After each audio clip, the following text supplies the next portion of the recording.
एक 54 साल की महिला होती है, जिसका नाम उर्मिला होता है। वो उसके पास जो है बहुत सारा खेत होता है, जिसके लिए उसे एक आदमी को उसने रखा होता है काम-वाम करने के लिए, जिसका नाम रमेश होता है। वो एक दिन हमेशा जो है वो खाने के को लेके वो उसके पास जाया करती थी।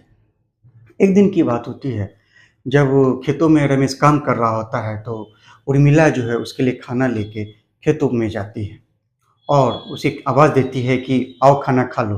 लेकिन रमेश जो है उसका आवाज़ नहीं सुन पाता है।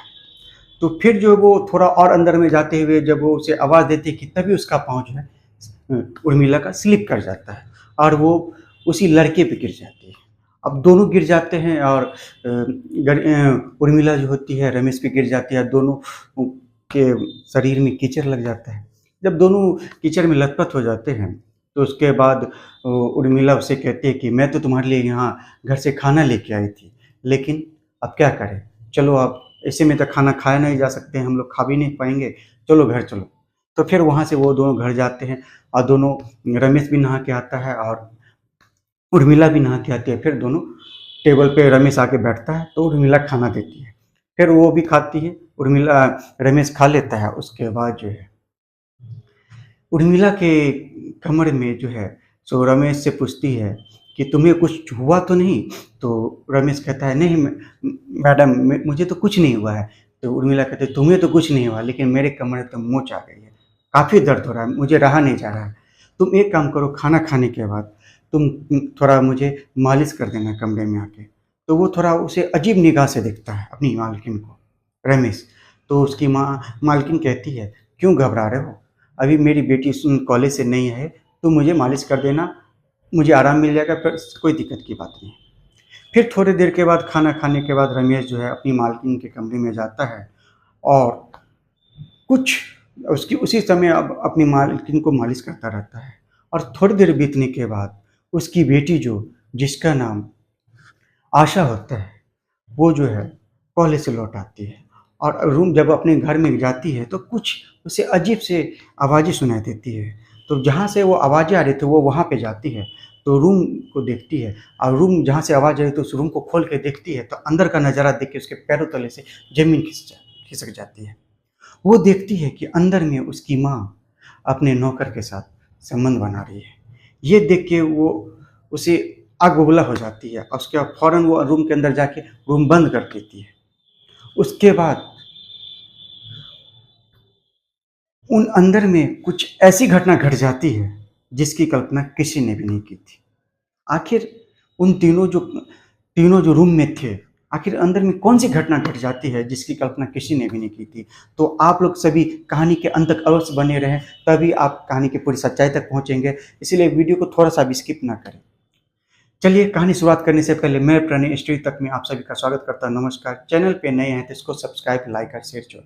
आपके लाइक, सब्सक्राइब और शेयर से मेरा मोटिवेशन बढ़ता है। मैं मोटिवेट होता हूँ, आपके लिए अच्छी-अच्छी सच्ची कहानियाँ लेके आता हूँ। आज की जो कहानी है वो गुजरात शहर की है। वहाँ पे जो है एक उर्मिला नाम की महिला होती है, जिसकी उम्र तकरीबन 54 साल की होती है। उसका एक पति होता है जिसका उम्र 65 साल का होता है और उसकी एक बेटी होती है जिसकी उम्र 21 साल की होती है, जिसका नाम आशा होता है। वो उसका जो हस्बैंड होता है वो दिल्ली में काम करता है और हमेशा साल में एक आध बार ही आया करता था और वहाँ पे उसका काम होता है। और इधर गुजरात में जो है उसका अच्छा खासा खेती-वेती का भी होता है, जगह बहुत बड़ा होता है, तो वहाँ पे उसकी पत्नी सारा कुछ कारोबार और उसका खेत-वेत और घर-वर देखा करती है। अब जो है उसकी बेटी भी बड़ी हो जाती है, तो उसके यहाँ जब उसके पति जो दिल्ली चले जाते हैं, तो अब उर्मिला को जो एक शख्स की आवश्यकता पड़ती है कि अब कि उसके खेतों को देख-रेख करने के लिए कोई आदमी की आवश्यकता पड़ती है। तो उर्मिला जो है अपने आस-पड़ोस में किसी आदमी शख्स को कही होती है कि अगर कोई शख्स मिले, मुझे एक नौकर चाहिए जो मेरे खेतों की देखभाल करे। तो कुछ दिन के बाद एक रमेश नाम का शख्स होता है, जो कि ए, गुजरात आया हुआ होता है काम की तलाश में। तो वो जो बहुत काम खोज रहा है तो मिल नहीं रहा होता है कि तभी उसी इलाके में जहाँ पे उर्मिला रहा करती थी, वहाँ पे वो पहुँचता है। तो एक शख्स उसे बताता है कि तुम्हें काम की तलाश है, वहाँ पे जाओ, वहाँ तुम्हें नौकरी मिल जाएगी। तो फिर वो उर्मिला के पास जाता है, उससे मिलता है, लेकिन जहाँ उसके घर में जाता है कि पहली नज़र में ही उसकी उसकी नज़र जो है सो उसकी बेटी आशा पे पड़ती है, जो कि निहायत ही खूबसूरत और जवान होती है। अब जो है उसकी मालकिन जो होती है उर्मिला, वो कहती है कि तुम्हें मेरी बेटी का देखभाल नहीं करना है, मेरे खेतों का देखभाल करना है, सो उसके उस पर से नज़र हटा। तो वो शर्मा जाता है। उसके बाद वो उसे सारा कुछ समझाती कैसे-कैसे क्या काम करना है। अब अगले दिन से जो रमेश उसके खेतों की देखभाल करने लगा, खेत की जुताई-वुताई जो भी काम करना होता है सारा कुछ करने लगा। और ये जो उर्मिला होती है वो हमेशा ही रमेश के लिए खाना खेतों में लेके जाया करती है। अब जो है ऐसे 2-3 महीने बीत जाते हैं और एक दिन ऐसा आता है कि रमेश खेतों में काम कर रहा होता है और उर्मिला दोपहर के समय उसके लिए खाना खेतों में लेके जाती है। तभी वो रमेश को आवाज़ देती है खाने के लिए, रमेश नहीं सुन पाता है।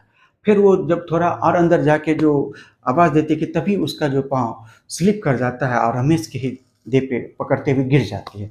अब दोनों जो वहाँ पे जो पानी का था वहाँ पे तो दोनों के देह में कीचड़ लग जाता है, वो पूरे शरीर में कीचड़ लग जाता है। तब वो फिर फ़ौरन वो दोनों एक-दूसरे को देखते हुए कुछ अलग अंदाज़ से देखते हुए उसके बाद उठ जाते हैं।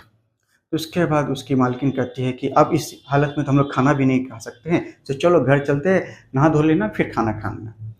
तो फिर वो लोग घर जाते हैं और उसकी मालकिन भी फ्रेश-व्रेश होके तैयार हो जाती है और इसका जो रमेश होता है नौकर वो भी नहा धो के फ्रेश होके आ जाता है टेबल पर खाने के लिए। फिर उसकी मालकिन खाना देती है, वो खा लेता है, तो वो कहती है कि रमेश से, "क्या रमेश तुम्हें चोट भी आई है?" तो कहते हैं, "नहीं मालकिन मुझे कोई चोट नहीं है।" तो कहती है, "मुझे तो चोट आ गई, मेरी कमर पे बहुत ज़्यादा दर्द कर रहा है।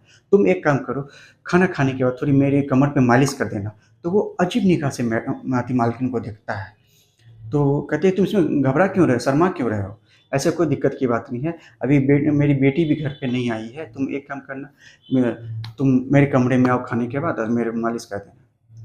कुछ ही देर के बाद वो अपनी मालकिन के कमरे में जाता है, उसका तेल लेके अपनी मालकिन का मालिश-वालिश करने लगता है। और कुछ देर बीतने के बाद, तकरीबन 1 घंटा बीतने के बाद, उसकी बेटी जो आशा होती है, वो कॉलेज से घर आ जाती है।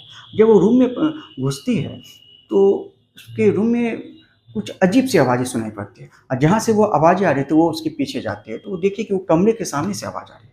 तो फ़ौरन गेट को खोलती है और दरवाज़ा खुल जाता है, अंदर से लॉक नहीं होता है। कि बस वो जो देखती है अंदर का नज़ारा, तो वो दंग हो जाती है, उसके पैरों तले से ज़मीन खिसक जाती है। वो देखती है उसकी माँ और उसका घर का नौकर रमेश दोनों संबंध बना रहे हैं। अब उसकी बेटी उस पे अपनी माँ पे आग बबूला हो जाती है, "क्या माँ, तुम्हें शर्म नहीं आती? तुम एक नौकर के साथ संबंध बना रही हो? तुम इतनी नीचे गिर गई हो?" अब बहुत बड़ा-भला बोलते हुए वो अपने कमरे में चल जाते हैं। उसकी माँ भी फ़ौरन कपड़े-वपड़े पहन के, उसका नौकर के कपड़े-वपड़े पहन के वो चले जाते हैं एक-दूसरे अलग-अलग कमरे में। फिर उसकी माँ अपनी बेटी जो है उसकी बेटी अपनी माँ को बहुत बड़ा-भला बोलती है, उसके बाद वो चली जाती है। और तकरीबन उसी दिन रात में लगभग 12 बजे जब वो उसकी बेटी की नींदें खुलती है, तो वो दबे पाँव उठ के जाती है और उसका जो रमेश का कमरा होता है उसका नौकर का, वो कमरे को नॉक करवाती है। और रमेश तब वो खोलता है और वो कहता है, "मेम साहब, आप यहाँ क्या कर रही हैं?" तो वो अंदर घुसती है, गेट बंद कर देती है। तो वो घबरा जाती है, "क्या बात है मैडम, आप क्या बात है? क्यों आई हैं यहाँ?" तो वो कहती है कि, "जो तुम दिन में मेरी माँ के साथ कर रहे थे, वही काम तुम मेरे साथ करो।" कहते, "नहीं मैडम, मैं ये आपके साथ ऐसा नहीं करूँगा।" तो उसे बहुत डराती धमकाती है, जेल भेजने का कहती है कि मैं तुम्हें पुलिस में कंप्लेंट कर दूँगा, तुम्हें जेल हो जाएगी। वो घबराने के बाद उसके साथ उसे तो अपनी मालकिन तो बहुत खूबसूरत लग ही रही थी, उसकी बेटी जो कि निहायत ही खूबसूरत थी। उसके बाद वो एक ही झटके में अपनी आशा के सारे कपड़े खोल देता है, अपनी भी निर्वस्त्र हो जाता है, उसके साथ जोरदार संबंध बनाने लगता है। संबंध इस तरह से बनाता है कि आशा को बहुत मज़ा आता है, बहुत अच्छा लगता है। उसके बाद भरपूर संबंध बनाने के बाद जो है वो उसके बाद वो अपने रूम में चली जाती है। उसके बाद अगले दिन भी जब वो मन करता है तो रात में फिर इसी तरह नींद खुलती है और वो अपने रमेश के कमरे में जाती है, उसके साथ संबंध बना रही होती है कि उसकी माँ की आँखें खुलती है रात में। कहती है कि मेरी बेटी नहीं है। वो बेटी को खोजते-खोजते जाती है कि वो उसकी कुछ आवाज़ें सुनाई पड़ती है, तो वो देखती है कि उसके कमरे से उसका जो नौकर होता है उसके कमरे से वो आवाज़ें सुनाई, तो फ़ौरन गेट खुलवाती है। गेट अंदर से लॉक होता है। जब गेट खुलता है तो देख के अंदर का नज़ारा दंग हो जाती है। तो अपनी बेटी से कहती है, "क्या बेटी, तुम तो मुझे ज्ञान दे रही थी, आज तुम्हें क्या हो गया? तुम्हें शर्म नहीं आती? एक नौकर से संबंध बना रही हो?" तो उसकी बेटी जो है कुछ नहीं बोलती है और वहाँ से फ़ौरन चली जाती है। लेकिन इस बात को आप देर हो चुकी थी, अब उसकी बेटी जो है प्रेग्नेंट हो चुकी थी। कुछ दिन बीतने के बाद उसकी बेटी प्रेग्नेंट हो जाती है और जब उसकी माँ को खबर पता चलती है तो वो क्या करती है, अपने नौकर से ही अपनी बेटी की शादी कर देती है। और उसके बाद उसके पति भी आता है और सबको मिलजुल के सारा कुछ कहानी बता के अपनी बेटी की शादी कर देती है और सभी को वहीं रहने लगते हैं। तो आज की कहानी यहीं पे ख़त्म होती है। आज की कहानी सुनाने का मेरा मकसद ना किसी को ठेस पहुँचाना, ना दुःख पहुँचाना, बस आपको जागरूक करना, सतर्क करना कि आप जहाँ भी रहें सेफ रहें, सतर्क रहें, संभल के रहें। तो आज की कहानी के बारे में, आपकी वीडियो के बारे में आपकी क्या राय है, कमेंट बॉक्स में जो रिप्लाई दें। और आप किस जगह से, किस जिला से देख रहे हैं, ये जो लिखें। चलिए, पिछले वीडियो में जिन भाइयों ने मुझे कमेंट किया था मैं उनका नाम लेना चाहूँगा। राज दिल्ली से है, लुधियाना से अमर सिंह है। आप सभी का तहे दिल से धन्यवाद। इसी तरह मेरे वीडियो को लाइक, शेयर और सब्सक्राइब करें और अपना ढेर सारा प्यार दें। चलिए, मैं मिलता हूँ आपसे नेक्स्ट एपिसोड में, तब तक मुझे दीजिए इजाज़त। जय हिंद, जय भारत।